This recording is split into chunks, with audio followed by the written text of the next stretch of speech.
आज की इस वीडियो हम कैनरिक इंडस्ट्रीज आईपीओ के बारे में बात करेंगे। सबसे पहले कंपनी के बारे में जानते हैं। इनकॉर्पोरेटेड इन 2017, कैनरिक industries limited traditional Indian jewellery का डिजाइन और डिस्ट्रीब्यूशन करती है। कंपनी की प्रोडक्ट रेंज में handmade gold jewellery studded with precious and semi precious stones including diamonds, rubies and cubic zirconia है। कंपनी मुख्य रूप से B2B सेगमेंट में ही फोकस करती है। कंपनी के प्रोडक्ट पोर्टफोलियो की बात करें तो यह है rings, earrings, armlets, pendants, nose rings, bracelet, chains, necklace, bangles, watch, luxury items और wedding jewellery. Kenrik Industries IPO एक BSE SME आईपीओ है जिसमें कंपनी 8 करोड़ 75 लाख रुपए मार्केट से रेज करेगी। यह आईपीओ पूरा का पूरा फ्रेश इशू है। ये सभी कंपनी के प्रमोटर्स हैं। आईपीओ इशू से पहले प्रमोटर का होल्डिंग इस कंपनी में 99.99% था। प्रमोटर के होल्डिंग और इस नाम से पता चल रहा है कि यह फैमिली ओन्ड बिजनेस था। आईपीओ इशू के बाद प्रमोटर का होल्डिंग इस कंपनी में 72% रह जाएगा। फिर भी majority of share holding promoter के पास रहेगा। Skyline financial services private limited इस आईपीओ के रजिस्ट्रार है और turn around corporate advisory private limited इस आईपीओ के लीड मैनेजर है। यह एक फिक्स्ड प्राइस इशू आईपीओ है जिसमें शेयर्स का फेस वैल्यू 10 रुपए पर शेयर और शेयर्स का प्राइस बैंड 25 रुपए पर शेयर है। 6000 शेयर्स का एक लॉट बन रहा है। 29 अप्रैल को आईपीओ सब्सक्रिप्शन के लिए ओपन हुआ था। 6 मई को क्लोज हो जाएगा। 7 मई को बेसिस अलॉटमेंट डिसाइड होगा। 8 मई को इनिशिएशन ऑफ रिफंड शुरू होगा। 8 मई को शेयर्स डीमैट अकाउंट में क्रेडिट कर दिया जाएगा और 9 मई को शेयर्स BSE SME पर लिस्ट हो जाएगा। कंपनी के फाइनेंशियल की बात करें तो फाइनेंशियल ईयर 22 में कंपनी का revenue 32 crore 69 lakh.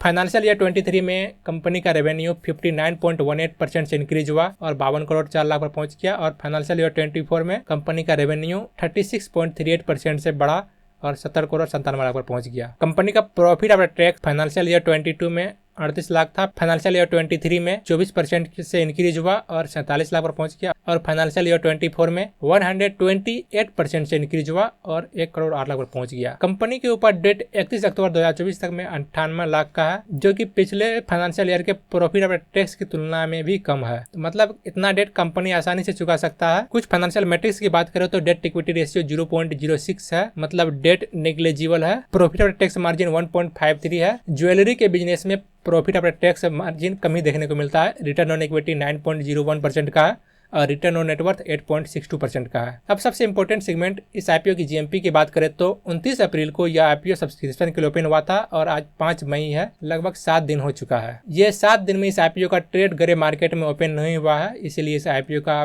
Grey market premium 0 चल रहा है और इस आईपीओ का सब्सक्रिप्शन स्टेटस भी अच्छा नहीं है। तो आईपीओ का सब्सक्रिप्शन स्टेटस और जीएमपी डाटा को देखकर यह पता चलता है कि इस आईपीओ को अवॉइड करना ही अच्छा रहेगा। इस आईपीओ का डेली का ग्रे मार्केट प्रीमियम और आईपीओ अलॉटमेंट चेक करने के लिए लिंक नीचे डिस्क्रिप्शन में दिया गया है। आप वहां से डेली का ग्रे मार्केट प्रीमियम और आईपीओ अलॉटमेंट का स्टेटस देख सकते हैं।